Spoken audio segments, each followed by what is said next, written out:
نبی صلی اللہ علیہ وسلم کے ایک صحابی سے روایت ہے، وہ نبی صلی اللہ علیہ وسلم سے بیان کرتے ہیں کہ آپ نے فرمایا، حبشیوں سے تعرض نہ کرو جب تک کہ وہ تمہارے در پہ نہ ہو، اور ترکوں کو بھی چھوڑے رہو جب تک کہ وہ تمہیں چھوڑے رہیں۔ سنن ابو داود حدیث نمبر 4302۔ سیدنا ابو ہریرہ رضی اللہ تعالیٰ عنہ سے روایت ہے، رسول اللہ صلی اللہ علیہ وسلم نے فرمایا، قیامت اس وقت تک نہیں آئے گی جب تک کہ مسلمانوں کی ترکوں سے جنگ نہ ہو جائے۔ یہ ایسے لوگ ہوں گے کہ ان کے چہرے ڈھالوں کی مانند ہوں گے، جن پر چمڑا وغیرہ لگایا گیا ہو، اور ان کا لباس بالوں کا ہوگا۔ سنن ابو داود حدیث نمبر 4303۔ حضرت ابو ہریرہ رضی اللہ عنہ سے مروی ہے، نبی صلی اللہ علیہ وسلم نے فرمایا، قیامت اس وقت تک نہیں آئے گی جب تک کہ تم یعنی مسلمان ایک قوم سے جنگ نہ کر لو جن کے جوتے بالوں کے ہوں گے، اور اس وقت تک قیامت نہیں آئے گی جب تک کہ تم ایک قوم سے جنگ نہ کر لو جن کی آنکھیں چھوٹی اور ناکیں چپٹی ہوں گی، ان کے چہرے گویا ڈھالے ہوں گے جن پر چمڑا وغیرہ لگا ہوتا ہے۔ سنن ابو داود حدیث نمبر 4304۔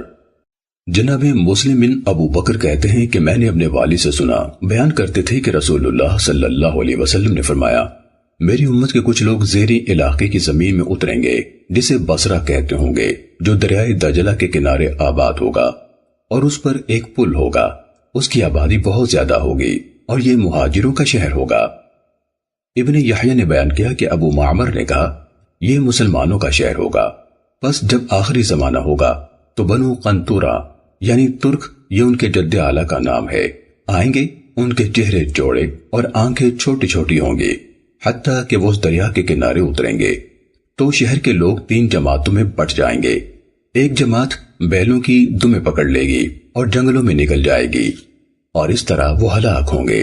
دوسری جماعت اپنے لیے امان طلب کرے گی اور وہ کافر ہو جائیں گے، اور تیسری جماعت وہ ہوگی جو اپنی اولاد کی پرواہ نہ کرتے ہوئے انہیں اپنی پیٹھوں پیچھے چھوڑ کر ان کے ساتھ قتال کرے گی، اور یہی لوگ عظیم شہداء ہوں گے۔ سنن ابو داود حدیث نمبر 4306۔ حضرت عبداللہ بن عامر رضی اللہ عنہما بیان کرتے ہیں، نبی صلی اللہ علیہ وسلم نے فرمایا، کفار حبشہ جب تک تم سے تعارض نہ کریں تم بھی انہیں چھوڑے رہو، بلا شبہ کعبے کا خزانہ نکالنے والا ایک حبشی ہی ہوگا جس کی پنڈلیاں چھوٹی چھوٹی ہوں گی۔ سنن ابو داود حدیث نمبر 4309۔ جناب زرعہ نے بتایا کہ ایک جماعت مدینہ منورہ میں مروان بن حکم کے ہاں گئی، انہوں نے اسے علامات قیامت کے سلسلے میں سنا کہ سب سے پہلے دجال نکلے گا۔ کہتے ہیں پھر میں حضرت عبداللہ بن عامر رضی اللہ تعالیٰ عنہ کے ہاں حاضر ہوا اور انہیں یہ بتایا تو عبداللہ نے کہا، اس نے تمہیں کچھ نہیں بتایا؟ میں نے رسول اللہ صلی اللہ علیہ وسلم سے سنا ہے، آپ فرماتے تھے، بے شک ان علامات میں سب سے پہلے یہ ہے کہ سورج مغرب کی طرف سے طلوع ہوگا یا چاش کے وقت جانور ظاہر ہوگا، جو بھی پہلے ہوا دوسرا اس کے بعد ہو جائے گا۔ حضرت عبداللہ نے کہا، اور قدیم کتابیں ان کے زیر مطالعہ رہتی تھیں، میرا خیال ہے کہ ان میں سے پہلی علامت سورج کا مغرب کی جانب سے طلوع ہونا ہے۔ سنن ابو داود حدیث نمبر 4310۔ حضرت حذیفہ بن اسید غفاری رضی اللہ عنہ سے روایت ہے، وہ کہتے ہیں، ہم رسول اللہ صلی اللہ علیہ وسلم کے کمرے کے سائے میں بیٹھے باتیں کر رہے تھے کہ ہم نے قیامت کا ذکر کیا اور ہماری آوازیں بلند ہوئی تو رسول اللہ صلی اللہ علیہ وسلم نے فرمایا، قیامت اس وقت تک ہرگز نہیں آئے گی جب تک کہ اس سے پہلے 10 نشانیاں ظاہر نہ ہوں، سورج کا مغرب کی جانب سے طلوع ہونا، جانور کا نکلنا، یاجوج ماجوج کا ظہور، دجال کا خروج، عیسیٰ ابن مریم علیہ السلام کی آمد، دخان یعنی دھواں، 3 جوانب میں زمین کا دھسایا جانا، ایک مغرب میں، دوسرا مشرق میں اور تیسرا جزیرۃ العرب میں، اور ان کے آخر میں یمن سے یعنی وسط عدن سے آگ نکلے گی جو لوگوں کو محشر میں چلا لے جائے گی یعنی علاقہ شام میں جمع کر دے گی۔ سنن ابو داود حدیث نمبر 4311۔ حضرت ابو ہریرہ رضی اللہ عنہ سے روایت ہے، رسول اللہ صلی اللہ علیہ وسلم نے فرمایا، قیامت اس وقت تک قائم نہیں ہوگی جب تک کہ سورج اپنے مغرب کی جانب سے طلوع نہ ہو لے، چنانچہ جب یہ طلوع ہوگا اور لوگ اسے دیکھیں گے تو زمین پر بسنے والے سب ایمان لے آئیں گے، اور یہی وہ وقت ہوگا جس کا سورۃ الانعام میں ذکر ہے، لا ينفع نفسا ایمانها لم تکن، کسی جان کو اس کا ایمان اگر اس نے اس سے پہلے ایمان نہ قبول کیا ہو یا ایمان کے ساتھ اچھے عمل نہ کیے ہو، نفع آور نہ ہوگا۔ سنن ابو داود حدیث نمبر 4312۔ حضرت ابو ہریرہ رضی اللہ تعالیٰ عنہ سے روایت ہے، رسول اللہ صلی اللہ علیہ وسلم نے فرمایا، ان قریب دریائے فرات سونے کے خزانہ ظاہر کرے گا، تو جو وہاں حاضر ہو اس میں سے کچھ نہ لے۔ سنن ابو داود حدیث نمبر 4313۔ حضرت ابو ہریرہ رضی اللہ عنہ نے نبی صلی اللہ علیہ وسلم سے اسی کی مثل روایت کیا، مگر اس روایت میں ہے سونے کا ایک پہاڑ ظاہر کرے گا۔ سنن ابو داود حدیث نمبر 4314۔ ربیعی بن حراش کہتے ہیں کہ حضرت حذیفہ اور ابو مسعود رضی اللہ عنہما دونوں اکٹھے ہوئے تو حضرت حذیفہ رضی اللہ تعالیٰ عنہ نے بیان کیا، میں دجال اور اس کے ساتھ جو کچھ ہوگا اس سے خوب باخبر ہوں، بے شک اس کے ساتھ پانی کا سمندر اور آگ کا دریا ہوگا، جسے تم آگ سمجھتے ہوگے وہ پانی ہوگا، اور جسے تم پانی سمجھ رہے ہوگے وہ آگ ہوگی، چنانچہ تم میں سے جو یہ پائے اور پانی پینا چاہے تو اس سے جسے وہ آگ سمجھتا ہوگا بلا شبہ وہ اسے پانی ہی پائے گا۔ حضرت ابو مسعود بدری رضی اللہ عنہ نے کہا، میں نے بھی رسول اللہ صلی اللہ علیہ وسلم کو ایسے ہی فرماتے سنا ہے۔ سنن ابو داود حدیث نمبر 4315۔ حضرت انس بن مالک رضی اللہ تعالیٰ عنہ نبی صلی اللہ علیہ وسلم سے بیان کرتے ہیں، جو بھی کوئی نبی مبعوث ہوا ہے اس نے اپنی امت کو کانے جھوٹے دجال سے ڈرایا ہے، خبردار وہ کانا ہوگا اور تمہارا رب کانا نہیں ہے، بے شک دجال کی آنکھوں کے درمیان لکھا ہوگا کافر۔ سنن ابو داود حدیث نمبر 4316۔ حضرت انس بن مالک رضی اللہ تعالیٰ عنہ نے نبی صلی اللہ علیہ وسلم سے اس حدیث میں بیان کیا کہ اسے ہر مسلم پڑھ سکے گا۔ سنن ابو داود حدیث نمبر 4318۔ حضرت عمران بن حسین رضی اللہ تعالیٰ عنہ بیان کرتے تھے، رسول اللہ صلی اللہ علیہ وسلم نے فرمایا، جو شخص دجال کے متعلق سنے تو اس سے دور رہے، اللہ کی قسم آدمی اس کے پاس آئے گا جبکہ وہ سمجھتا ہوگا کہ وہ صاحب ایمان ہے، مگر ان شبہات کی بنا پر جو اس کی طرف سے اٹھائے جائیں گے اس کی اتباع کر بیٹھے گا۔ سنن ابو داود حدیث نمبر 4319۔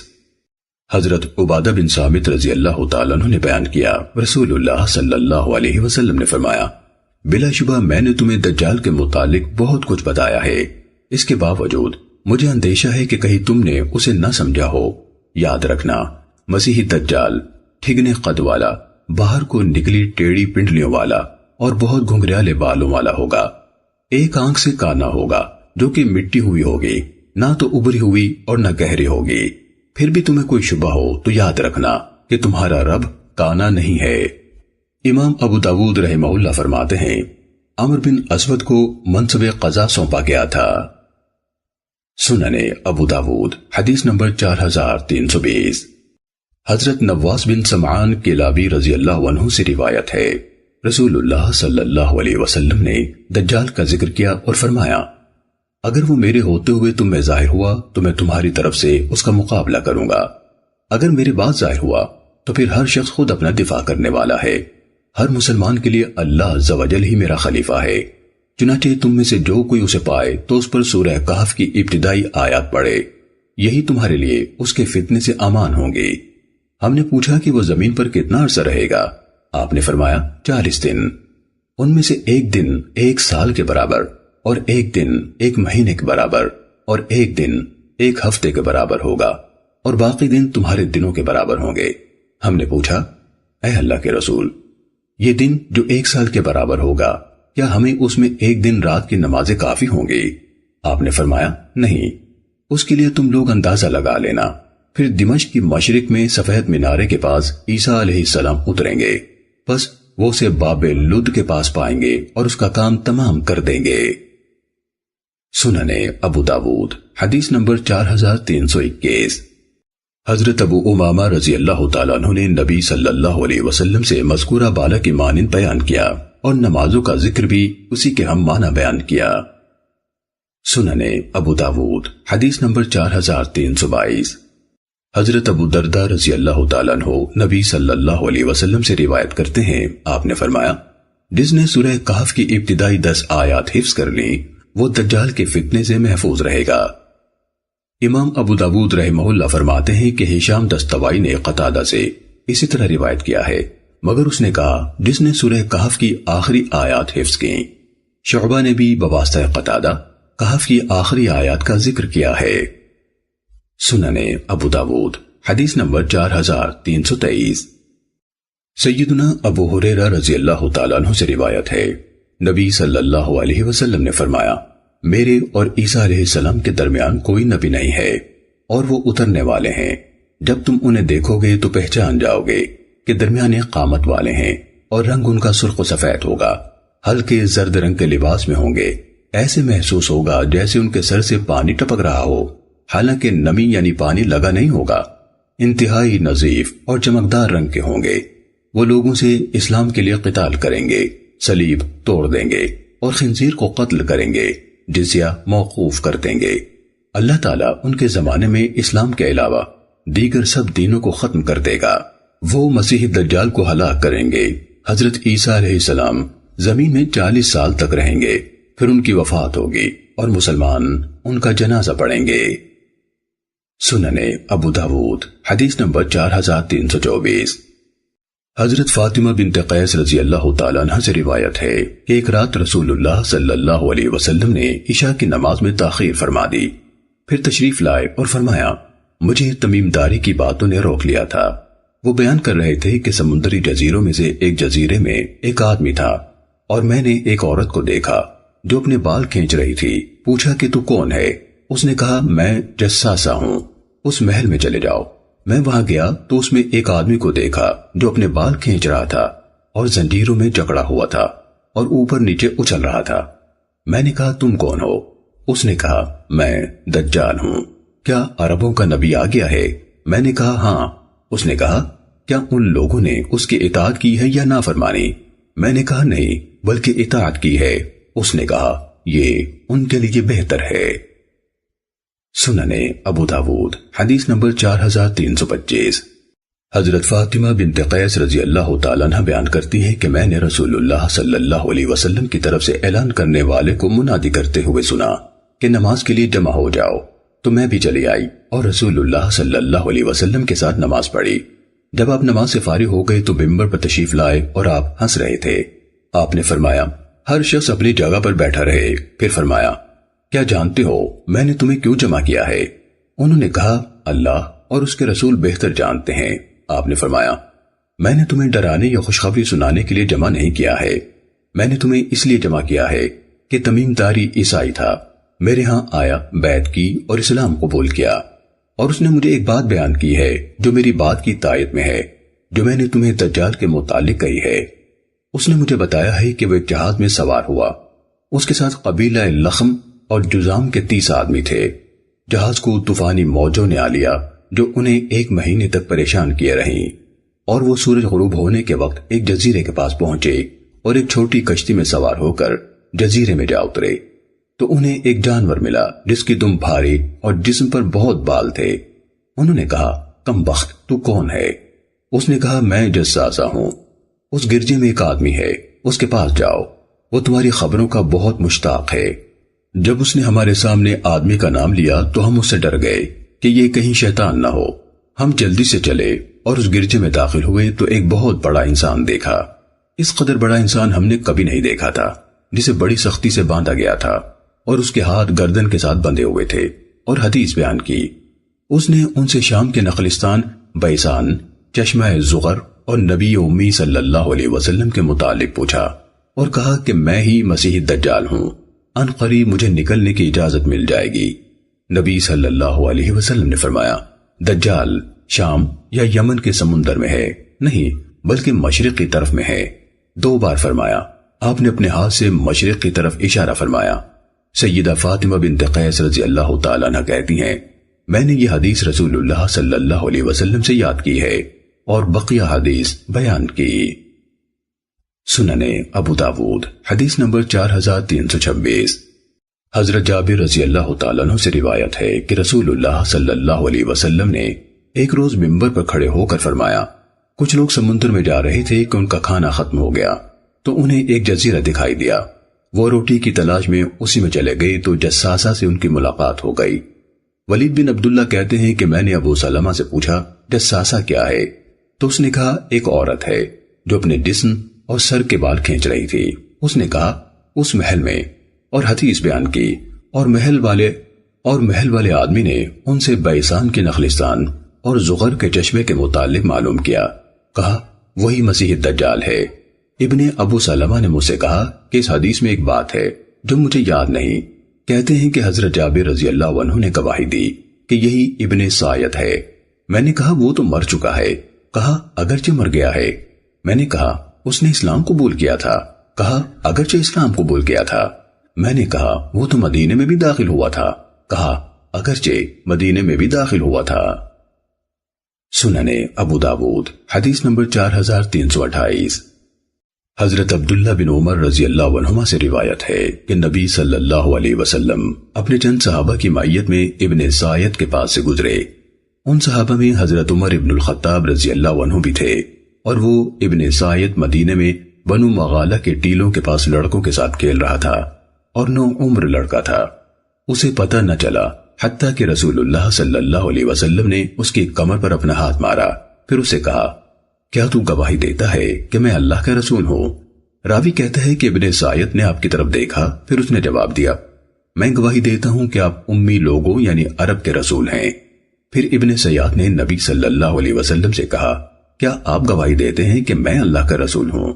تو نبی صلی اللہ علیہ وسلم نے فرمایا میں اللہ اور اس کے رسولوں پر ایمان رکھتا ہوں۔ پھر نبی صلی اللہ علیہ وسلم نے اس سے پوچھا تیرے پاس کیا آتا ہے؟ بولا میرے پاس سچا آتا ہے اور جھوٹا بھی۔ تو نبی صلی اللہ علیہ وسلم نے فرمایا تجھ پر معاملہ خلط ملط کر دیا گیا ہے۔ پھر رسول اللہ صلی اللہ علیہ وسلم نے فرمایا میں نے تیرے لیے ایک بات چھپائی ہے، جبکہ آپ نے اپنے دل میں یہ آیت خیال فرمائی تھی یوم تأتی السماء بدخان مبین۔ ابن سیاد نے کہا وہ الدخ ہے۔ رسول اللہ صلی اللہ علیہ وسلم نے فرمایا دفع ہو، تو اپنی قدر سے ہرگز آگے نہیں بڑھ سکتا۔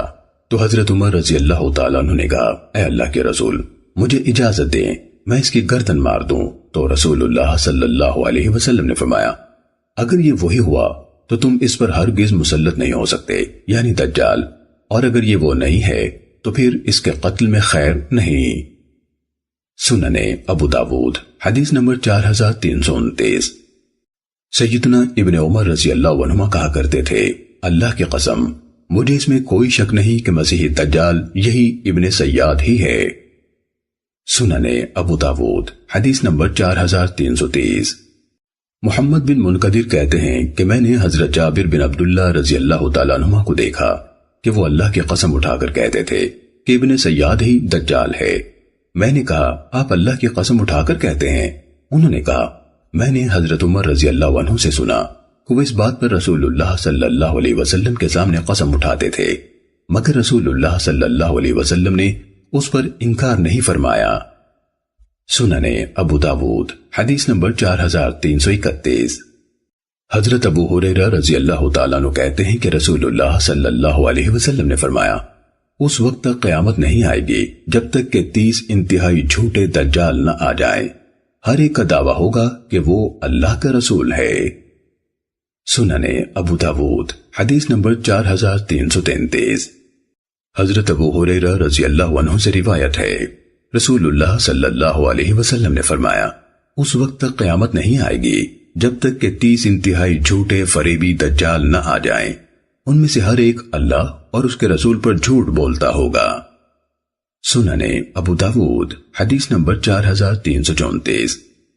جناب قیس بن ابی حازم نے بیان کیا کہ حضرت ابو بکر صدیق رضی اللہ عنہ نے اپنے خطبے میں اللہ عز و جل کی حمد و ثنا کے بعد فرمایا اے لوگو تم یہ آیت کریمہ پڑھتے ہو علیکم انفسکم لا یضرکم، اے ایمان والو اپنی فکر کرو جب تم راہ راست پر چل رہے ہو تو جو شخص گمراہ ہو اس سے تمہارا کوئی نقصان نہیں، مگر اس کے معنی و مفہوم غلط سمجھتے ہو۔ خالد نے روایت کیا ہم نے نبی صلی اللہ علیہ وسلم کو فرماتے سنا ہے بلا شبہ لوگ جب کسی کو ظلم کرتا دیکھیں گے اور پھر اس کے ہاتھ نہ پکڑیں تو قریب ہوتا ہے کہ اللہ ان سب کو عذاب کی لپیٹ میں لے لے۔ اور عمر بن عون نے حشیم سے روایت کرتے ہوئے کہا، حالانکہ میں نے رسول اللہ صلی اللہ علیہ وسلم کو فرماتے ہوئے سنا ہے، جس قوم میں اللہ کی نافرمانی کے کام ہوں اور وہ انہیں روکنے پر قادر ہوں مگر منع نہ کرتے ہوں تو قریب ہوتا ہے کہ اللہ اس سبب سے ان سب کو اپنے عقاب کی لپیٹ میں لے لے۔ امام ابو داود رحمہ اللہ فرماتے ہیں، اس روایت کو اسی طرح جیسے کہ خالد نے روایت کیا ہے، ابو اسامہ اور ایک بڑی جماعت نے بیان کیا ہے، جبکہ شعبہ نے یوں بیان کیا، جس کسی قوم میں نافرمانیاں ہوتی ہوں اور معاصی سے بچنے والوں کی تعداد زیادہ اور دوسروں کی کم ہو اور پھر بھی وہ نہ روکیں تو ان سب پر عقاب آنے کا اندیشہ ہوتا ہے۔ سننے ابو داود حدیث نمبر 4338۔ حضرت ابو سعید خدری رضی اللہ تعالیٰ عنہ سے روایت ہے، وہ کہتے ہیں کہ میں نے رسول اللہ صلی اللہ علیہ وسلم کو فرماتے سنا، تم میں سے جو کوئی کسی برائی کو دیکھے اور وہ اسے اپنے ہاتھ سے بدل دینے اور اس کی اصلاح کی طاقت رکھتا ہو تو اسے چاہیے کہ ہاتھ سے اس کی اصلاح کرے۔ حناد نے یہ حدیث یہیں تک بیان کی، جبکہ ابن علا نے بقیہ کو یوں پورا کیا، اگر یہ ہمت نہ ہو تو زبان سے روکے، اگر زبان سے روکنے کی ہمت نہ ہو تو پھر اپنے دل سے برا جانے، اور یہ ایمان کی سب سے کمزور کیفیت ہے۔ سننے ابو داود حدیث نمبر 4340۔ ابو امیہ شعبانی کہتے ہیں کہ میں نے حضرت ابو ثعلبہ خوشنی رضی اللہ عنہ سے کہا، اے ابو ثعلبہ، آپ اس آیت کریمہ علیکم انفسکم کے سلسلے میں کیا کہتے ہیں؟ انہوں نے کہا، اللہ کی قسم تم نے اس کے متعلق فی الواقع صاحب علم و خبر سے پوچھا ہے، میں نے اس کے متعلق رسول اللہ صلی اللہ علیہ وسلم سے دریافت کیا تھا تو آپ نے فرمایا تھا، بلکہ تمہیں چاہیے کہ نیکی کا حکم دیے جاؤ اور برائی سے روکتے رہو، حتیٰ کہ جب دیکھو کہ حرص اور بخیلی کی اتباع ہونے لگی ہے، لوگ خواہشات نفسانی کے در پہ ہو گئے ہیں اور دنیا ہی کو ترجیح دینے لگے ہیں، آخرت کو بھول گئے ہیں، اور ہر رائے والا اپنی رائے اور بات ہی کو ترجیح دیتا ہے، اس پر خوش اور اصرار کرتا ہے، تو پھر اپنے آپ کو لازم پکڑ لو اور عوام کی فکر چھوڑ دو، یعنی دوسروں کی گمراہی تمہیں نقصان نہیں دے گی، بلا شبہ تمہارے پاس صبر کے دن آنے والے ہیں، ان میں دین و شریعت پر صبر کرنا، اس پر ثابت قدم رہنا ایسے ہوگا جیسے آگ کا انگارہ پکڑنا۔ ان لوگوں میں دین کے تقاضوں پر عمل کرنے والے کو اس جیسے 50 عاملوں کا ثواب ملے گا۔ عبداللہ بن مبارک نے کہا کہ عتبہ کے علاوہ مجھے دوسرے نے بتایا کہ حضرت ابو ثعلبہ رضی اللہ عنہ نے کہا، اے اللہ کے رسول، ان لوگوں میں سے 50 عاملوں کے برابر ثواب ملے گا؟ آپ نے فرمایا، تمہارے 50 عاملوں کے برابر۔ سننے ابو داود حدیث نمبر 4341۔ حضرت عبداللہ بن عمرو بن العاص رضی اللہ عنہما سے روایت ہے، رسول اللہ صلی اللہ علیہ وسلم نے فرمایا، تمہارا اس زمانے میں کیا حال ہوگا؟ یا فرمایا، ان قریب ایسا زمانہ آنے والا ہے کہ لوگوں کو خوب چھان لیا جائے گا، یعنی اہل ایمان اور اچھے آدمی اٹھا لیا جائیں گے، اور چھان برا باقی رہ جائے گا، یعنی بے دین اور رذیل لوگ باقی رہ جائیں گے، جن کے عہد و مواعید میں بے وفائی اور امانتوں میں خیانت ہوگی، اور ان میں اس طرح سے اختلاف ہو جائے گا۔ آپ صلی اللہ علیہ وسلم نے اپنے ہاتھوں کی انگلیوں کو ایک دوسرے کے اندر ڈال کر دکھایا۔ صحابہ نے کہا، اے اللہ کے رسول، تو ہم کیا کریں؟ آپ نے فرمایا، جو نیکی ہو اس پر عمل پیرا ہونا، اور جو برائی ہو اس سے دور رہنا، اور خاص اپنی اصلاح کی فکر کرنا اور اپنے عام لوگوں کو چھوڑ دینا۔ امام ابو داود رحمہ اللہ فرماتے ہیں، یہ روایت حضرت عبداللہ بن عمرو رضی اللہ عنہما کے واسطے سے نبی صلی اللہ علیہ وسلم سے کئی سندوں سے وارد ہے۔ سننے ابو داود حدیث نمبر 4342۔ حضرت عبداللہ بن عمرو بن العاص رضی اللہ عنہما بیان کرتے ہیں کہ ایک دفعہ ہم رسول اللہ صلی اللہ علیہ وسلم کے ارد گرد بیٹھے ہوئے تھے کہ اپنی فتنوں کا ذکر کیا۔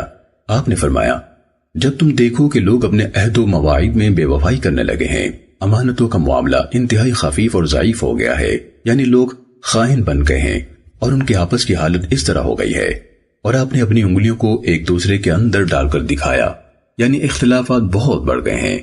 عبداللہ کہتے ہیں کہ میں اٹھ کر آپ کے قریب ہو گیا اور عرض کیا، اللہ مجھے آپ پر فدا ہونے والا بنائے، میں ان حالات میں کیا کروں؟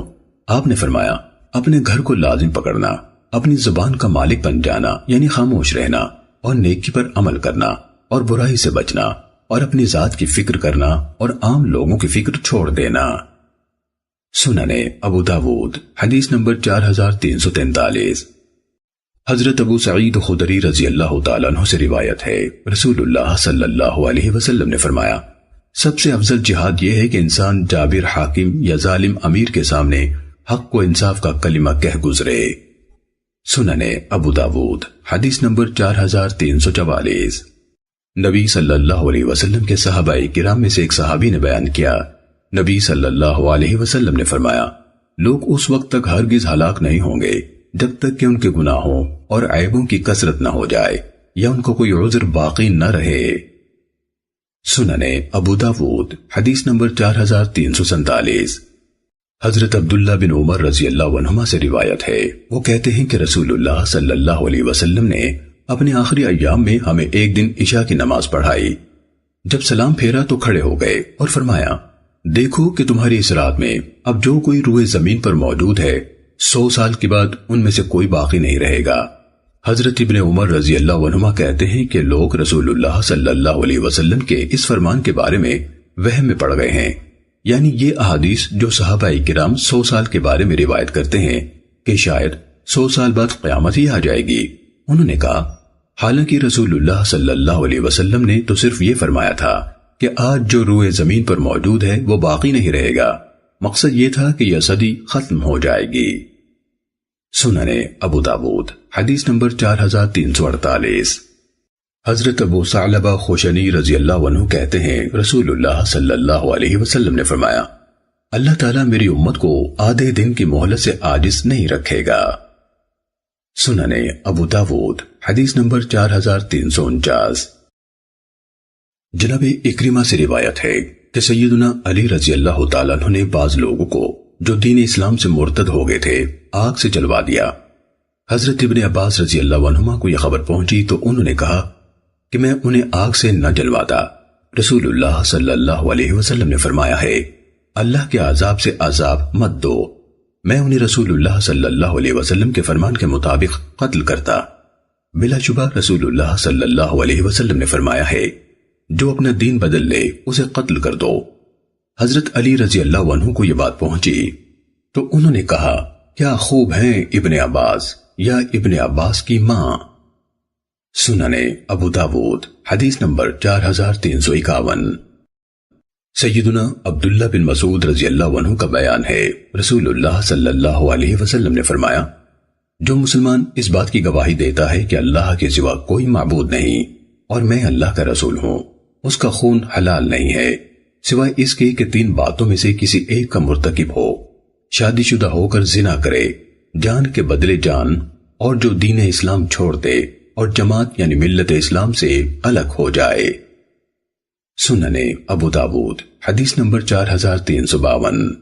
ام المومنین سیدہ عائشہ رضی اللہ تعالیٰ عنہ بیان کرتی ہیں کہ رسول اللہ صلی اللہ علیہ وسلم نے فرمایا، جو مسلمان گواہی دیتا ہو کہ اللہ کے سوا اور کوئی معبود نہیں اور محمد صلی اللہ علیہ وسلم اللہ کے رسول ہیں، اس کا خون حلال نہیں سوائے اس کے کہ 3 باتوں میں سے کسی ایک کا مرتکب ہو، شادی شدہ ہونے کے بعد زنا کرے تو اسے پتھروں سے رجم کیا جائے گا، کوئی اللہ اور اس کے رسول کے خلاف ہتھیار اٹھا کر نکلے تو اسے قتل کیا جائے گا یا سولی چڑھایا جائے گا یا ملک بدر کر دیا جائے، یا کوئی کسی جان کو مار ڈالے تو اسے اس کے بدلے میں قتل کیا جائے گا۔ سننے ابو داود حدیث نمبر 4353۔ حضرت ابو موسیٰ اشعری رضی اللہ عنہ بیان کرتے ہیں کہ میں نبی صلی اللہ علیہ وسلم کی خدمت میں حاضر ہوا جبکہ میرے ساتھ بنو عاشر کے 2 آدمی اور بھی تھے، ایک میری دائیں جانب تھا اور دوسرا بائیں جانب۔ ان دونوں نے ایک کام یعنی کسی منصب اور ذمہ داری کا سوال کر دیا اور نبی صلی اللہ علیہ وسلم خاموش رہے۔ پھر آپ نے فرمایا، اے ابو موسیٰ، یا فرمایا، اے عبداللہ بن قیس، تیرا کیا خیال ہے؟ میں نے عرض کیا، قسم اس ذات کی جس نے آپ کو حق کے ساتھ بھیجا ہے، انہوں نے مجھے اپنے دل کی بات نہیں بتائی تھی اور مجھے خیال نہ تھا کہ یہ کسی منصب کے طلبگار ہیں، اور گویا میں رسول اللہ صلی اللہ علیہ وسلم کی مسواک کی طرف دیکھ رہا ہوں جو آپ کے ہونٹ کے نیچے تھی، جس سے وہ اوپر کو اٹھ سا گیا تھا۔ آپ نے فرمایا، ہم کسی کو اپنا کام ہرگز نہ سونپیں گے، یا فرمایا، ہم ایسے کسی شخص کو اپنا کام نہیں دیتے ہیں جو از خود اس کا طلبگار ہو، لیکن اے ابو موسیٰ، یا فرمایا، اے عبداللہ بن قیس تم جاؤ، اور انہیں یمن کی طرف بھیج دیا۔ پھر ان کے پیچھے حضرت معاذ بن جبل رضی اللہ عنہ کو بھی بھیج دیا۔ جب معاذ ان کے پاس پہنچے تو ابو موسیٰ نے کہا تشریف لائیے، اتریے، اور انہیں تکیہ پیش کیا۔ لیکن حضرت معاذ رضی اللہ عنہ نے اچانک دیکھا کہ ان کے ہاں ایک آدمی زنجیروں میں جکڑا ہوا تھا۔ انہوں نے پوچھا اسے کیا ہے؟ کہا کہ یہ یہودی تھا، پھر مسلمان ہو گیا، لیکن دوبارہ اپنے باطل دین کی طرف پھر گیا، یعنی مرتد ہو گیا ہے۔ حضرت معاذ رضی اللہ تعالیٰ عنہ نے کہا جب تک اسے قتل نہ کر دیا جائے میں نہیں بیٹھوں گا، یہ فیصلہ ہے اللہ اور اس کے رسول کا۔ ابو موسیٰ نے کہا بیٹھ جائیے، ہاں فیصلہ یہی ہے۔ حضرت معاذ رضی اللہ تعالیٰ عنہ نے کہا جب تک اسے قتل نہ کر دیا جائے میں نہیں بیٹھوں گا، یہ فیصلہ اللہ اور اس کے رسول کا ہے۔ انہوں نے 3 بار کہا، چنانچہ ابو موسیٰ نے حکم دیا اور اسے قتل کر دیا گیا۔ پھر وہ دونوں قیام اللیل یعنی رات کی نماز کے متعلق بات چیت کرتے رہے۔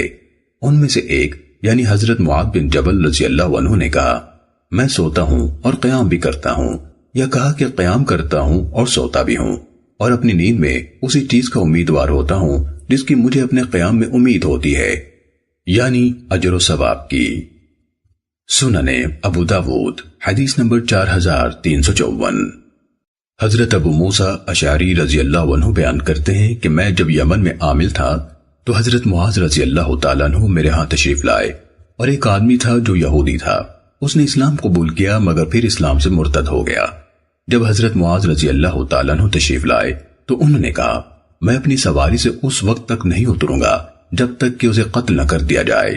دونوں یعنی طلحہ اور بریدہ میں سے ایک نے کہا، اور اس شخص کو اس سے پہلے توبہ کر لینے کا کہا گیا تھا۔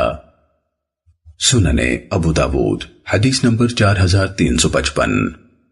جناب ابو بردہ نے یہ قصہ بیان کیا، کہتے ہیں کہ حضرت ابو موسیٰ رضی اللہ تعالیٰ عنہ کے ہاں ایک آدمی پیش کیا گیا جو اسلام سے مرتد ہو چکا تھا، تو آپ اسے تقریباً 20 رات دعوت دیتے رہے۔ پھر حضرت معاذ رضی اللہ تعالیٰ عنہ تشریف لے آئے تو انہوں نے بھی اسے دعوت دی، مگر اس نے انکار کر دیا تو اس کی گردن مار دی گئی۔ امام ابو داود رحمہ اللہ فرماتے ہیں کہ اس روایت کو عبد الملک بن عمیر نے ابو بردہ سے روایت کیا ہے، مگر اس میں توبہ کرانے کا بیان نہیں۔ اور ابن فضیل نے بواسطہ شیبانی سعید بن ابی بردہ سے انہوں نے اپنے والد ابو موسیٰ سے روایت کیا تو اس میں بھی توبہ کرانے کا ذکر نہیں ہے۔ سنن ابو داود حدیث نمبر 4356۔ سیدنا ابن عباس رضی اللہ عنہما سے روایت ہے کہ عبداللہ بن سعد بن ابو سرح رسول اللہ صلی اللہ علیہ وسلم کا کاتب تھا، تو شیطان نے اسے بہکا لیا اور وہ کفار سے جا ملا۔ پھر رسول اللہ صلی اللہ علیہ وسلم نے فتح مکہ کے دن اس کے متعلق حکم دیا کہ اسے قتل کر دیا جائے، تو حضرت عثمان بن عفان رضی اللہ تعالیٰ عنہ نے اس کے لیے امان طلب کی، تو رسول اللہ صلی اللہ علیہ وسلم نے اسے امان دے دی۔ سنن ابو داود حدیث نمبر 4358۔ حضرت سعد بن ابی وقاص رضی اللہ تعالیٰ عنہ سے روایت ہے کہ جب فتح مکہ کا دن آیا تو عبداللہ بن سعد بن ابو سرح سیدنا عثمان بن عفان رضی اللہ عنہ کے ہاں چھپ گیا۔ پھر حضرت عثمان رضی اللہ تعالیٰ عنہ اسے لے آئے، حتیٰ کہ نبی صلی اللہ علیہ وسلم کے سامنے لا کھڑا کیا اور درخواست کی، اے اللہ کے رسول، عبداللہ سے بیعت لے لیجئے۔ آپ نے اپنا سر اٹھایا اور اس کی طرف دیکھا، 3 بار ایسے ہوا، آپ ہر بار انکار فرماتے رہے۔ تیسری بار کے بعد آپ نے اس سے بیعت لے لی، پھر اپنے صحابہ کی طرف متوجہ ہوئے اور فرمایا کیا تم میں کوئی سمجھدار آدمی نہیں تھا کہ جب میں نے اس کی بیعت لینے سے اپنا ہاتھ روک رکھا تھا تو وہ اس کی طرف اٹھتا اور اسے قتل کر ڈالتا؟ صحابہ نے کہا اے اللہ کے رسول، ہم نہیں جانتے تھے کہ آپ کے جی میں کیا ہے، آپ ہمیں اپنی آنکھ سے اشارہ فرما دیتے۔ آپ صلی اللہ علیہ وسلم نے فرمایا کسی نبی کو لائق نہیں کہ اس کی آنکھ خیانت والی ہو۔ سنن ابو داود حدیث نمبر 4359۔ حضرت جریر بن عبداللہ بجلی رضی اللہ تعالیٰ عنہ سے روایت ہے، وہ کہتے ہیں کہ میں نے نبی صلی اللہ علیہ وسلم سے سنا، آپ فرماتے تھے جب کوئی غلام شرک کی طرف بھاگ جائے تو اس کا خون حلال ہے۔ سنن ابو داود حدیث نمبر 4360۔ سیدنا ابن عباس رضی اللہ عنہما سے مروی ہے کہ ایک نابینا تھا، اس کی ایک ام ولد یعنی ایسی لونڈی جس سے اس کی اولاد تھی، اور وہ نبی صلی اللہ علیہ وسلم کو گالیاں بکتی اور برا بھلا کہتی تھی۔ وہ اسے منع کرتا تھا مگر مانتی نہ تھی، وہ اسے ڈانٹتا تھا مگر وہ سمجھتی نہ تھی۔ ایک رات وہ نبی صلی اللہ علیہ وسلم کی بدگوئی کرنے اور آپ کو گالیاں دینے لگی تو اس نابینا نے ایک برچا لیا، اسے اس لونڈی کے پیٹ پر رکھ کر اس پر اپنا بوجھ ڈال دیا اور اس طرح اسے قتل کر ڈالا۔ اس لونڈی کے پاؤں میں ایک چھوٹا بچہ آ گیا اور اس نے اس جگہ کو خون سے لت پت کر دیا۔ جب صبح ہوئی تو نبی صلی اللہ علیہ وسلم سے اس قتل کا ذکر کیا گیا اور لوگ اکٹھے ہو گئے تو آپ نے فرمایا، میں اس آدمی کو اللہ کی قسم دیتا ہوں جس نے یہ کاروائی کی ہے اور میرا اس پر حق ہے کہ کھڑا ہو جائے۔ تو وہ نابینا کھڑا ہو گیا اور لوگوں کی گردنیں پھلانگتا ہوا آیا، اس کے قدم لرز رہے تھے، حتیٰ کہ نبی صلی اللہ علیہ وسلم کے سامنے آ بیٹھا اور بولا، اے اللہ کے رسول، میں اس کا قاتل ہوں، یہ آپ کو گالیاں بکتی اور برا بھلا کہتی تھی، میں اس کو منع کرتا تھا مگر باز نہ آتی تھی، میں اسے ڈانٹتا تھا مگر سمجھتی نہ تھی، میرے اسے 2 بچے بھی ہیں جیسے کہ موتی ہوں اور وہ میرا بڑا اچھا ساتھ دینے والی تھی۔ گزشتہ رات جب وہ آپ کو گالیاں دینے لگی اور برا بھلا کہنے لگی تو میں نے چھرا لیا، اسے اس کے پیٹ پر رکھا اور اس پر اپنا بوجھ ڈال دیا حتیٰ کہ اس کو قتل کر ڈالا۔ تو نبی صلی اللہ علیہ وسلم نے فرمایا، خبردار، گواہ ہو جاؤ، اس لونڈی کا خون ضائع ہے۔ سننے ابو داود حدیث نمبر 4361۔ حضرت ابو برزہ رضی اللہ تعالیٰ عنہ کہتے ہیں کہ میں سیدنا ابو بکر صدیق رضی اللہ عنہ کے پاس تھا کہ وہ کسی آدمی پر ناراض ہوئے اور بہت زیادہ ناراض ہوئے۔ میں نے کہا، اے خلیفہ رسول، اجازت دیجئے کہ میں اس کی گردن مار ڈالوں۔ تو میری اس بات نے ان کا سب غصہ زائل کر دیا۔ پھر وہ وہاں سے اٹھ کر چلے گئے اور مجھے بلوا بھیجا اور کہا، تم نے ابھی ابھی کیا کہا تھا؟ میں نے عرض کیا کہ میں نے کہا تھا مجھے اجازت دیں کہ میں اس کی گردن مار دوں۔ فرمایا، اگر میں تجھے ایسا کہہ دیتا تو کیا واقعی تم یہ کر گزرتے؟ اس نے کہا، ہاں۔ فرمایا، نہیں، اللہ کی قسم، حضرت محمد صلی اللہ علیہ وسلم کے بعد کسی بشر کو یہ مقام حاصل نہیں۔ امام ابو داود رحمہ اللہ نے کہا، یہ لفظ یزید بن زریع کے ہیں۔ امام احمد بن حنبل رحمہ اللہ نے کہا، یعنی ابو بکر کو کوئی حق نہیں کہ کسی کو قتل کرے سوائے اس کے کہ 3 میں سے کوئی ایک بات ہو جو رسول اللہ صلی اللہ علیہ وسلم نے فرمائی ہے، ایمان کے بعد کفر، شادی شدہ ہونے کے بعد زنا، اور کسی جان کو کسی جان کے بدلے کے بغیر قتل کر ڈالنا، اور نبی صلی اللہ علیہ وسلم کو حق تھا کہ وہ کسی کو قتل کر ڈالیں۔ سننے ابو داود حدیث نمبر 4363۔ حضرت انس بن مالک رضی اللہ تعالیٰ عنہ سے مروی ہے کہ قبیلہ عقل یا عرینہ کے کچھ لوگ رسول اللہ صلی اللہ علیہ وسلم کے پاس آئے، انہیں مدینے کی آب و ہوا راس نہ آئی اور بیمار ہو گئے، تو رسول اللہ صلی اللہ علیہ وسلم نے ان کو چند اونٹنیاں عنایت فرمائی اور حکم دیا کہ وہ ان کا پیشاب اور دودھ پئیں۔ چنانچہ وہ باہر چراگاہ میں چلے گئے۔ جب تندرست ہوئے تو انہوں نے رسول اللہ صلی اللہ علیہ وسلم کے چرواہے کو قتل کر ڈالا اور جانور ہنکا لے گئے۔ دن کے پہلے پہر ہی نبی صلی اللہ علیہ وسلم کو ان کی خبر مل گئی، تو آپ صلی اللہ علیہ وسلم نے ان کے تعاقب میں اپنے آدمی بھیجے۔ جب دن خوب چڑھ آیا تو انہیں لے آیا گیا۔ آپ نے ان کے متعلق حکم دیا تو ان کے ہاتھ اور پاؤں کاٹ ڈالے گئے، ان کی آنکھوں میں گرم لوہے کی سلاخیں پھیری گئیں اور پتھریلی زمین میں پھینک دیے گئے۔ وہ پانی مانگتے تھے مگر نہ دیا گیا۔ ابو قلابہ نے کہا، ان لوگوں نے چوری کی، قتل کیے، ایمان لانے کے بعد کفر کیا اور اللہ اور اس کے رسول سے جنگ کی، یعنی ان کے ساتھ اس سخت ترین معاملے کی وجہ ان کے یہی قصور تھے۔ سننے ابو داود حدیث نمبر 4364۔ جناب ایوب رحمہ اللہ نے اپنی سند سے یوں حدیث بیان کی، اس میں ہے کہ آپ صلی اللہ علیہ وسلم نے صلاحوں کا حکم دیا، انہیں گرم کیا گیا اور پھر ان کی آنکھوں میں پھیر دیا گیا اور ان کے ہاتھ پاؤں کاٹ ڈالے اور انہیں داغ نہ دیا کہ خون ہی بند ہو جائے اور انہیں یکدم قتل نہ کیا گیا۔ سننے ابو داود حدیث نمبر 4365۔ جناب ابو قلابہ نے حضرت انس بن مالک رضی اللہ عنہ سے یہ حدیث روایت کی ہے، اس میں ہے کہ رسول اللہ صلی اللہ علیہ وسلم نے ان کے تعاقب میں مخبروں یعنی کھوجیوں کو بھیجا تو انہیں لے آیا گیا۔ چنانچہ اللہ تعالیٰ نے اسی سلسلے میں یہ آیت مبارکہ نازل فرمائی، انما جزاء الذین یحاربون اللہ ورسولہ، جو لوگ اللہ اور اس کے رسول سے لڑیں اور زمین میں فساد پھیلائیں، ان کی سزا یہ ہے کہ انہیں قتل کر دیا جائے یا سولی چڑھا دیے جائیں یا الٹی اطراف سے ان کے ہاتھ پاؤں کاٹ دیے جائیں یا انہیں جلا وطن کر دیا جائے۔ سننے ابو داود حدیث نمبر 4366۔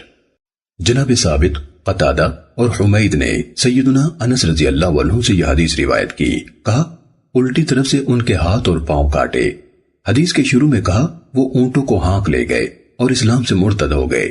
حضرت انس رضی اللہ عنہ فرماتے ہیں میں نے ان میں سے ایک کو دیکھا کہ وہ پیاس کے مارے اپنے منہ سے زمین کو کاٹ رہا تھا حتیٰ کہ وہ اسی حالت میں مر گئے۔ سنن ابو داود حدیث نمبر 4367۔ جناب قتادہ نے حضرت انس رضی اللہ عنہ سے یہ حدیث مذکورہ بالا کی مانند روایت کی اور مزید کہا پھر مصلح سے منع کر دیا گیا اور اس روایت میں الٹی اطراف سے کا ذکر نہیں کیا۔ شعبہ نے بواسطہ قتادہ اور سلام بن مسکین ثابت سے اور اس نے حضرت انس رضی اللہ عنہ سے روایت کیا، ان دونوں نے بھی الٹی اطراف کا ذکر نہیں کیا۔ اور حماد بن سلمہ کی روایت کے علاوہ مجھے کسی کی حدیث میں یہ نہیں ملا کہ آپ نے ان کے ہاتھ اور پاؤں الٹی اطراف سے کاٹے تھے۔ سنن ابو داود حدیث نمبر 4368۔ امام محمد بن سیرین کہتے ہیں کہ یہ عمل احکام حدود نازل ہونے سے پہلے کا ہے، یعنی جو حدیث انس میں مذکور ہوا ہے۔ سنن ابو داود حدیث نمبر 4371۔ حضرت ابن عباس رضی اللہ عنہما سے مروی ہے کہ سورۃ المائدہ کی آیت نمبر 33 اور 34 انما جزاء الذین یحاربون اللہ ورسولہ، ان لوگوں کی سزا جو اللہ تعالیٰ سے اور اس کے رسول سے لڑیں اور زمین میں فساد کرتے پھرے یہی ہے کہ وہ قتل کر دیے جائیں یا سولی چڑھا دیے جائیں یا الٹے طور سے ان کے ہاتھ پاؤں کاٹ دیے جائیں یا انہیں جلا وطن کر دیا جائے، تو یہ ہوئی ان کی دنیاوی ذلت اور خواری، اور آخرت میں ان کے لیے بڑا بھاری عذاب ہے۔ ہاں جو لوگ اس سے پہلے توبہ کر لیں کہ تم ان پر اختیار پالو تو یقین مانو کہ اللہ تعالیٰ بہت بڑی بخشش اور رحم و کرم والا ہے۔ یہ آیت مشرکین کے بارے میں نازل ہوئی ہے، تو جو ان میں سے قابو پائے جانے سے پہلے توبہ کر لے، یہ آیت اس کے حق میں اس بات کی معنی نہیں ہے کہ جو جرم اس نے کیا ہے اس کی سزا اس پر لاگو نہ ہو۔ سنن ابو داود حدیث نمبر 4372۔ ام المومنین سیدہ عائشہ رضی اللہ تعالیٰ عنہ سے روایت ہے کہ قریش کو بنو مخزوم کی اس عورت کی بہت فکر ہوئی جس نے چوری کی تھی۔ انہوں نے کہا کہ اس سلسلے میں کون بات کر سکتا ہے، یعنی رسول اللہ صلی اللہ علیہ وسلم سے۔ کہنے لگے کہ اسامہ بن زید رضی اللہ عنہما کے علاوہ اور کوئی یہ جرت نہیں کر سکتا، وہ نبی صلی اللہ علیہ وسلم کے چہیتے ہیں۔ چنانچہ حضرت اسامہ رضی اللہ عنہ نے آپ سے بات کی تو رسول اللہ صلی اللہ علیہ وسلم نے فرمایا اسامہ کیا اس حد میں سفارش کرتے ہو جو اللہ کی حدود میں سے ہے؟ پھر اب کھڑے ہوئے اور خطبہ دیا اور فرمایا تم سے پہلے لوگ صرف اسی وجہ سے ہلاک ہوئے تھے کہ ان میں جب کوئی معزز آدمی چوری کر لیتا تو وہ اسے چھوڑ دیتے، اور اگر کوئی کمزور چوری کرتا تو اس پر حد قائم کر دیتے تھے، اور اللہ کی قسم اگر محمد کی بیٹی فاطمہ بھی چوری کرتی تو میں اس کا بھی ہاتھ کاٹ ڈالتا۔ سنن ابو داود حدیث نمبر 4373۔ ام المومنین سیدہ عائشہ رضی اللہ تعالیٰ عنہ نے بیان کیا کہ بنو مخزوم کی ایک عورت تھی جو چیزیں مانگ کر لے جاتی اور پھر ان سے مکر جاتی تھی۔ چنانچہ نبی صلی اللہ علیہ وسلم نے اس کا ہاتھ کاٹنے کا حکم دیا اور مذکورہ بالا حدیث لیث کی مانند قصہ بیان کیا۔ کہا چنانچہ نبی صلی اللہ علیہ وسلم نے اس کا ہاتھ کاٹ ڈالا۔ امام ابو داود رحمہ اللہ کہتے ہیں کہ ابن وہب نے یہ حدیث بواسطہ یونس زہری سے روایت کی، اور اسی طرح کہا جیسے کہ لیث نے بیان کیا کہ ایک عورت نبی صلی اللہ علیہ وسلم کے دور میں فتح مکہ کے دنوں میں چوری کر لی، اور لیث نے بواسطہ یونس ابن شہاب سے اپنے سند سے روایت کیا تو کہا ایک عورت کوئی چیز مانگ کر لے گئی۔ مسعود بن اسود نے نبی صلی اللہ علیہ وسلم سے اس حدیث کے مانند روایت کیا، کہا اس عورت نے رسول اللہ صلی اللہ علیہ وسلم کے گھر سے ایک چادر چوری کی۔ امام ابو داود رحمہ اللہ نے کہا اور ابو زبیر نے سیدنا جابر رضی اللہ عنہ سے روایت کیا کہ ایک عورت نے چوری کر لی، پھر سیدہ زینب دختر رسول اللہ صلی اللہ علیہ وسلم کے ہاں جا کر پناہ لے لی، اور سفیان بن عیینہ نے اسے بواسطہ ایوب بن موسیٰ عن زہری عن عروہ عن عائشہ رضی اللہ تعالیٰ عنہ روایت کیا، اور سفیان سے روایت کرنے والوں میں الفاظ روایت کا اختلاف ہے۔ ان میں سے بعض کہتے ہیں کہ وہ عورت چیزیں مانگ کر لے جاتی تھی، اور بعض کہتے ہیں کہ وہ چوری کرتی تھی، اور شعیب بواسطہ زہری عن عروہ عن عائشہ رضی اللہ عنہ بیان کرتے ہیں تو کہتے ہیں کہ وہ عورت چیزیں مانگ کر لے جاتی تھی، اور آگے مذکورہ حدیث بیان کی۔ اور جب اسماعیل بن امیہ اور اسحاق بن راشد دونوں زہری سے بیان کرتے ہیں تو کہتے ہیں کہ اس عورت نے نبی صلی اللہ علیہ وسلم کے گھر سے چوری کی تھی، اور باقی حدیث مذکورہ حدیث کی مثل بیان کی۔ سننے ابو داود حدیث نمبر 4374۔ ام المومنین سیدہ عائشہ رضی اللہ تعالیٰ عنہ سے روایت ہے کہ رسول اللہ صلی اللہ علیہ وسلم نے فرمایا، عزت دار لوگوں کی لغزشیں معاف کر دیا کرو سوائے اس کے کہ شرعی حدود ہوں۔ سننے ابو داود حدیث نمبر 4375۔ یزید بن نعیم اپنے والد نعیم بن حزال اسلمی رضی اللہ عنہ سے روایت کرتے ہیں کہ ماعز بن مالک نبی صلی اللہ علیہ وسلم کے پاس آیا اور آپ کے سامنے 4 بار اعتراف و اقرار کیا کہ اس نے زنا کیا ہے، تو آپ صلی اللہ علیہ وسلم نے اس کو رجم کرنے کا حکم دیا اور حزال اسلمی سے فرمایا، اگر تو اس پر اپنے کپڑے سے پردہ ڈال دیتا تو تیرے لیے بہتر ہوتا۔ سننے ابو داود حدیث نمبر 4377۔ جناب ابن منقدر رحمہ اللہ سے روایت ہے کہ حزال رضی اللہ عنہ نے ماعز سے کہا کہ وہ نبی صلی اللہ علیہ وسلم کے پاس جائے اور اپنے معاملے کی خبر دے۔ سننے ابو داود حدیث نمبر 4378۔ جناب علقمہ بن وائل اپنے والد سے روایت کرتے ہیں کہ نبی صلی اللہ علیہ وسلم کے زمانے میں ایک عورت نماز کے ارادے سے نکلی تو راستے میں اسے ایک مرد ملا جو اس پر چڑھ بیٹھا اور اس سے اپنی نفسانی خواہش پوری کی۔ وہ چیخی چلائی اور وہ چلا گیا۔ پھر عورت کے پاس سے ایک اور آدمی گزرا تو وہ بولی کہ یہی وہ ہے جس نے میرے ساتھ ایسے ایسے کیا ہے۔ مہاجرین کی ایک جماعت وہاں سے گزری تو عورت نے کہا، بے شک اس آدمی نے میرے ساتھ ایسے ایسے کیا ہے۔ تو وہ گئے اور اسے پکڑ لائے، جس کے بارے میں اس نے گمان کیا کہ اس نے اس کے ساتھ مباشرت کی ہے۔ وہ اسے پکڑ کر عورت کے پاس لائے تو اس نے کہا، ہاں یہی وہ ہے۔ بس وہ اسے رسول اللہ صلی اللہ علیہ وسلم کے پاس لے آئے۔ جب آپ نے اس کے متعلق حکم دیا یعنی حد لگانے کا، تو اصل مجرم جو عورت کے ساتھ ملوث ہوا تھا کھڑا ہو گیا اور بولا، اے اللہ کے رسول، اس کا مجرم میں ہوں۔ آپ نے اس عورت سے فرمایا، تم جاؤ، اللہ نے تمہیں معاف کر دیا ہے، اور اس آدمی کے متعلق اچھے کلمات فرمائے۔ امام ابو داود رحمہ اللہ نے کہا، یعنی اس آدمی کے متعلق جو شبے میں پکڑا گیا تھا اور جو مرتکب ہوا تھا اس کے متعلق فرمایا کہ اسے رجم کر دو۔ پھر فرمایا، اس نے ایسی توبہ کی ہے کہ اگر یہ توبہ اہل مدینہ کرتے تو بھی قبول کر لی جاتی۔ امام ابو داود رحمہ اللہ فرماتے ہیں کہ اس روایت کو اسباط بن نصر نے بھی سماک سے روایت کیا۔ سننے ابو داود حدیث نمبر 4379۔ حضرت ابو امامہ رضی اللہ عنہ سے روایت ہے کہ ایک شخص رسول اللہ صلی اللہ علیہ وسلم کے پاس آیا اور کہنے لگا، اے اللہ کے رسول، میں نے حد کا ارتکاب کیا ہے، یعنی جرم قابل حد ہے، مجھ پر حد قائم فرمائیں۔ آپ نے فرمایا، کیا بھلا تو نے آتے وقت وضو کیا تھا؟ اس نے کہا، جی ہاں۔ آپ نے فرمایا، کیا تو نے ہمارے ساتھ مل کر نماز پڑھی ہے؟ اس نے کہا، جی ہاں۔ آپ صلی اللہ علیہ وسلم نے فرمایا، جاؤ، اللہ نے تجھے معاف کر دیا ہے۔ سننے ابو داود حدیث نمبر 4381۔ ام المومنین سیدہ عائشہ رضی اللہ تعالیٰ عنہ سے روایت ہے کہ نبی صلی اللہ علیہ وسلم 1/4 دینار یا اس سے زیادہ کی چوری میں چور کا ہاتھ کاٹا کرتے تھے۔ سننے ابو داود حدیث نمبر 4383۔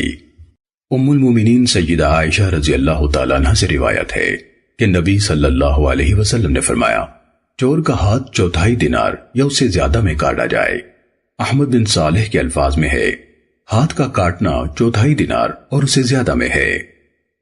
سننے ابو داود حدیث نمبر 4384۔ حضرت ابن عمر رضی اللہ عنہما سے روایت ہے کہ رسول اللہ صلی اللہ علیہ وسلم نے ایک ڈھال کی چوری میں ہاتھ کاٹا تھا جس کی قیمت 3 درہم تھی۔ سننے ابو داود حدیث نمبر 4385۔ سیدنا عبداللہ بن عمر رضی اللہ تعالیٰ عنہما نے بیان کیا کہ نبی صلی اللہ علیہ وسلم نے ایک ڈھال کی چوری میں ایک آدمی کا ہاتھ کاٹا جو اس نے عورتوں والے صفہ یعنی عورتوں کے لیے مخصوص سایہ دار مقام جہاں وہ نماز وغیرہ پڑھا کرتی تھی سے چرائی تھی۔ اس ڈھال کی قیمت 3 درہم تھی۔ سننے ابو داود حدیث نمبر 4386۔ محمد بن یحییٰ بن حبان نے بیان کیا کہ غلام نے کسی کے باغ سے کھجور کا ایک پودا چوری کر کے اپنے مالک کے باغ میں لگا دیا۔ پودے والا اپنا پودا ڈھونڈنے نکلا اور اسے پا لیا۔ پھر اس غلام کا مقدمہ مروان بن حکم کے ہاں پیش کر دیا جو ان دنوں مدینے کے امیر تھے۔ مروان نے غلام کو قید کر لیا اور چاہا کہ اس کا ہاتھ کاٹ دے۔ تب غلام کا مالک حضرت رافع بن خدیج رضی اللہ عنہ کے ہاں گیا اور ان سے یہ مسئلہ پوچھا تو انہوں نے بتایا کہ انہوں نے رسول اللہ صلی اللہ علیہ وسلم سے سنا تھا وہ فرماتے تھے درختوں پر لگے پھل میں اور کھجور کی گری میں ہاتھ نہیں کٹتا۔ تو اس آدمی نے کہا تحقیق مروان نے میرے غلام کو پکڑا ہوا ہے اور وہ اس کا ہاتھ کاٹنا چاہتا ہے، اور میں چاہتا ہوں کہ آپ میرے ساتھ اس کے پاس چلیں اور جو حدیث آپ نے رسول اللہ صلی اللہ علیہ وسلم سے سنی ہے اسے بھی بتائیں۔ چنانچہ حضرت رافع بن خدیج رضی اللہ عنہ اس کے ساتھ گئے اور مروان کے پاس پہنچے اور اس کے سامنے بیان کیا کہ میں نے رسول اللہ صلی اللہ علیہ وسلم کو فرماتے سنا ہے پھل میں اور کھجور کی گری میں ہاتھ نہیں کٹتا۔ چنانچہ مروان نے حکم دیا اور غلام کو چھوڑ دیا گیا۔ امام ابو داود رحمہ اللہ فرماتے ہیں کہ القصر سے مراد کھجور کی وہ نرم گری ہے جو اس کے تنے کے اوپر کنارے میں ہوتی ہے۔ سننے ابو داود حدیث نمبر 4388۔ محمد بن یحییٰ بن حبان نے مذکورہ والا حدیث بیان کی اور کہا مروان نے اس غلام کو چند کوڑے مارے اور چھوڑ دیا۔ سننے ابو داود حدیث نمبر 4389۔ حضرت عبداللہ بن عمرو بن العاص رضی اللہ عنہما روایت کرتے ہیں کہ رسول اللہ صلی اللہ علیہ وسلم سے پوچھا گیا کہ درختوں پر لگی کھجوروں کا کیا حکم ہے، تو آپ نے فرمایا جو ضرورت مند اپنے منہ سے کھا لے لیکن پلو میں نہ باندھے تو اس پر کچھ نہیں، اور اگر کوئی کچھ لے کر نکلے تو اس پر اس کا دگنا جرمانہ اور سزا ہے، اور اگر کوئی کھلیان میں محفوظ کر دینے کے بعد چرائے اور اس کی قیمت ایک ڈھال کو پہنچے تو اس میں ہاتھ کا کاٹنا ہے، اور جو کوئی اس سے کم میں چرائے تو اس پر چوری شدہ کا دگنا جرمانہ اور سزا ہے۔ امام ابو داود رحمہ اللہ فرماتے ہیں کہ الجرین سے مراد جو خان ہے، یعنی جہاں کھجور وغیرہ خشک اور ذخیرہ کی جاتی ہے۔ سننے ابو داود حدیث نمبر 4390۔ حضرت جابر بن عبداللہ رضی اللہ عنہ بیان کرتے ہیں کہ رسول اللہ صلی اللہ علیہ وسلم نے فرمایا لٹیرے کا ہاتھ نہیں کٹتا اور جو علانیہ مال لوٹے وہ ہم میں سے نہیں۔ سننے ابو داود حدیث نمبر 4391۔ اسی مذکورہ سند سے مروی ہے کہ رسول اللہ صلی اللہ علیہ وسلم نے فرمایا خیانت کرنے والے کا ہاتھ نہیں کٹتا۔ سننے ابو داود حدیث نمبر 4392۔ حضرت جابر رضی اللہ عنہ نے نبی صلی اللہ علیہ وسلم سے اسی حدیث کے مثل روایت کیا اور مزید کہا اچکے کا ہاتھ نہیں کٹتا۔ امام ابو داود رحمہ اللہ فرماتے ہیں کہ یہ دونوں حدیثیں ابن جریج نے ابو زبیر سے نہیں سنی ہیں، اور مجھے امام احمد بن حنبل رحمہ اللہ سے یہ بات پہنچی ہے، انہوں نے کہا کہ یہ احادیث ابن جریج نے یاسین الزیات سے سنی ہیں۔ امام ابو داود رحمہ اللہ نے کہا یہ احادیث مغیرہ بن مسلم نے بھی بواسطہ ابو زبیر جابر رضی اللہ عنہ سے اور انہوں نے نبی صلی اللہ علیہ وسلم سے روایت کی ہیں۔ سننے ابو داود حدیث نمبر 4393۔ حضرت صفوان بن امیہ رضی اللہ عنہ بیان کرتے ہیں کہ میں مسجد میں سویا ہوا تھا، مجھ پر ایک منقش اونی چادر تھی جس کی قیمت 30 درہم تھی۔ ایک آدمی آیا اور اس نے یہ چپکے سے مجھ سے بڑی جلدی سے نکال لی، پھر اس آدمی کو پکڑ لیا گیا اور نبی صلی اللہ علیہ وسلم کے پاس لایا گیا تو آپ نے حکم دیا کہ اس کا ہاتھ کاٹ دیا جائے۔ حضرت صفوان رضی اللہ عنہ کہتے ہیں کہ میں آپ صلی اللہ علیہ وسلم کی خدمت میں حاضر ہوا اور عرض کیا کہ کیا بھلا صرف 30 درہم کے بدلے میں آپ اس کا ہاتھ کاٹیں گے؟ میں اس کو فروخت کرتا ہوں اور قیمت کی ادائیگی ادھار کر لیتا ہوں۔ آپ نے فرمایا تم نے یہ اس کو میرے پاس لانے سے پہلے کیوں نہ کیا؟ امام ابو داود رحمہ اللہ کہتے ہیں کہ یہ روایت بسند زاہدہ ان سماک ان جعید بن حجیر یوں ہے حضرت صفوان سو گئے، طاؤس اور مجاہد کے الفاظ میں یوں ہے کہ وہ سوئے ہوئے تھے تو ایک چور آیا اور اس نے ان کی چادر ان کے سر کے نیچے سے چرا لی، اور ابو سلمہ بن عبد الرحمن کی روایت میں ہے کہ اس نے یہ چادر سر کے نیچے سے سرکا لی تو وہ جاگ گئے اور شور مچایا تو اسے پکڑ لیا گیا۔ زہری نے صفوان بن عبداللہ سے روایت کرتے ہوئے کہا حضرت صفوان بن امیہ رضی اللہ تعالیٰ عنہ مسجد میں سو گئے اور اپنے چادر کو اپنے سر کے نیچے بطور تکیہ رکھ لیا۔ ایک چور آیا اور اس نے یہ چادر اڑا لی تو انہوں نے اسے پکڑ لیا اور نبی صلی اللہ علیہ وسلم کی خدمت میں لے آئے۔ سننے ابو داود حدیث نمبر 4394۔ حضرت ابن عمر رضی اللہ عنہما سے روایت ہے کہ بنو مخزوم کی ایک عورت چیزیں مانگ کر لے جاتی اور پھر مکر جایا کرتی تھی، چنانچہ نبی صلی اللہ علیہ وسلم نے حکم دیا اور اس کا ہاتھ کاٹ دیا گیا۔ امام ابو داود رحمہ اللہ فرماتے ہیں کہ اس روایت کو جویریہ نے بواسطہ نافع ابن عمر سے یا صفیہ بنت ابی عبید سے روایت کیا تو اس میں مزید یوں کہا نبی صلی اللہ علیہ وسلم خطبہ دینے کے لیے کھڑے ہوئے اور فرمایا، کیا کوئی عورت ہے جو اللہ اور اس کے رسول کی طرف توبہ کر لے؟ آپ نے یہ بات 3 بار دہرائی، جبکہ وہ عورت سامنے موجود دیکھ رہی تھی، مگر نہ وہ اٹھی اور نہ بولی۔ امام ابو داود رحمہ اللہ بیان کرتے ہیں کہ اس روایت کو ابن غنج نے بواسطہ نافع صفیہ بنت ابو عبید سے بیان کیا، اس میں ہے کہ پھر اس پر شہادت دی گئی۔ سنن ابو داود حدیث نمبر 4395۔ ام المومنین سیدہ عائشہ رضی اللہ عنہا نے بیان کیا کہ ایک عورت نے کئی معروف لوگوں کے نام سے کچھ زیورات عاریۃً لیے، جبکہ وہ خود کوئی معروف نہ تھی۔ پھر وہ زیورات اس نے بیچ ڈالے تو پکڑ لی گئی اور نبی صلی اللہ علیہ وسلم کی خدمت میں لائی گئی تو آپ نے اس کا ہاتھ کاٹ دینے کا حکم دیا۔ اور یہ وہی عورت ہے جس کے بارے میں حضرت اسامہ بن زید رضی اللہ عنہما نے سفارش کی تھی، اور رسول اللہ صلی اللہ علیہ وسلم نے اس سلسلے میں جو کچھ کہنا تھا کہا۔ سنن ابو داود حدیث نمبر 4396۔ ام المومنین سیدہ عائشہ رضی اللہ تعالیٰ عنہ نے بیان کیا کہ بنو مخزوم کی ایک عورت مال مانگ کر لے جاتی اور پھر مکر جاتی تھی، تو نبی صلی اللہ علیہ وسلم نے حکم دیا کہ اس کا ہاتھ کاٹ دیا جائے، اور وہ قصہ بیان کیا جو قتیبہ عن اللیث عن ابن شہاب کی گزشتہ روایت یعنی 4373 میں آیا ہے۔ مزید کہا کہ پھر نبی صلی اللہ علیہ وسلم نے اس کا ہاتھ کاٹ ڈالا۔ سنن ابو داود حدیث نمبر 4397۔ ام المومنین سیدہ عائشہ رضی اللہ تعالیٰ عنہ سے روایت ہے کہ رسول اللہ صلی اللہ علیہ وسلم نے فرمایا، 3 آدمیوں سے قلم اٹھا لیا گیا ہے، سویا ہوا حتیٰ کہ جاگ جائے، دیوانہ حتیٰ کہ عقل مند ہو جائے، اور بچے سے حتیٰ کہ بڑا یعنی بالغ ہو جائے۔ سنن ابو داود حدیث نمبر 4398۔ وکی نے اعمش سے مذکورہ بالا حدیث کی مانند روایت کیا اور کہا، بچے سے قلم اٹھا لیا گیا ہے حتیٰ کہ عقل مند ہو جائے، اور مجنون سے بھی حتیٰ کہ اس سے افاقہ پا جائے۔ بیان کیا کہ پھر حضرت عمر رضی اللہ عنہ تکبیر کہنے لگے۔ سنن ابو داود حدیث نمبر 4400۔